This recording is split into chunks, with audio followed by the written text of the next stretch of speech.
এক বান্ডিলে 4200 টাকা হুম লাভ দিতে হইবে। লাভ দিতে তাহলে আমাদের গিরাক হয়ে লাভ কি? হ্যাঁ তো চোর বাটপারে সব দিয়ে দিতে হবে। অতিরিক্ত টাকা চাওয়ার জন্য ভাই আমাকে তো আর সামর্থ্য অনুযায়ী আমরা নিতে পারি না। চাচ্ছিলাম যে বাড়ি যাবো, ভাই ব্রাদারকে ছোট নতুন টাকা দেবো, খুশি থাকবে তারা। কিন্তু এখানে তো এসে দেখি যে সব জিনিসের সবগুলোরই দাম বেশি, এক্সট্রা নিয়ে নিচ্ছে ওরা।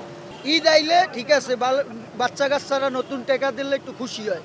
পুরান টাকা আপনি 1000 টাকা দিলেও খুশি হয় না, কিন্তু নতুন 10 টাকার নোট 20 টাকার নোট দিলে আর একটা আনন্দ পায়। আয় কিনতে এনে জিম্মি এক প্রকার কথা বলছেন না, আর সে রোহিঙ্গা ভালো ভাই কি কমু কথা কই লাভ নাই। গত পরশুতেই নিয়ে গেছি 380 টাকা 20 টাকার এক বান্ডিল, সেটা আজকে 600 টাকা।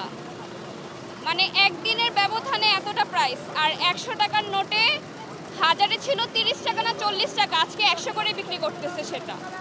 তো এটা অনেক বেশি না? এটা তো পুরোপুরি সিন্ডিকেট বলা যায়, এভাবে করে জিনিসটা সেল করাটা। নতুন টাকা ঠিক আছে, নতুন টাকা ডিমান্ডিং, বাট পুরান টাকা তো এত ডিমান্ডিং হওয়ার কথা না। পুরাতন ডিজাইনটা এটা ওরা স্টক করে তারপর বিক্রি করে এত দামে। এন্ড আমি জিজ্ঞেস করলাম, ওরা বলতেছে এটা যেখান থেকে ওরা টাকা আনছে সেখানে বলে দিচ্ছে এত দামে সেল করার জন্য। তার মানে ওরাও কি বাধা এখানে? সবগুলি ব্যাংকে দিলে পরে টাকা নাই। আর যদি টাকা দেওয়ার নাম মাত্র সোনালী ব্যাংকে পাইছি আমি 2000 টাকা দেয়, 200 টাকার নোট দেয় 9টা, আর 100 টাকার নোট 2টা। দিন শেষে ওনারা এরকম ধরনের ভাব প্রকাশ করে যে আমাদের কাছে কোনো টাকাই নেই, সব টাকা ব্যাংকে আছে, বাংলাদেশ ব্যাংকে আসলাম, বাংলাদেশ ব্যাংকে না সেখানে পাঠাইলো নাই।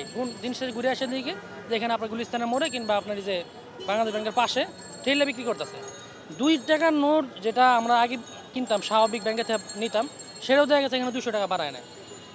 20 টাকার নোট সেটা আপনি 20 টাকার নোট 100 পিসে আপনার আসে 2000 টাকা, সেটা নিতেছে 3500 টাকা, মানে 1500 টাকা বেশি নিতেছে। এটা আমাদের বাংলাদেশে কি যুক্তিকতা আসলো কোন জায়গায় আল্লাহ বালা জানে।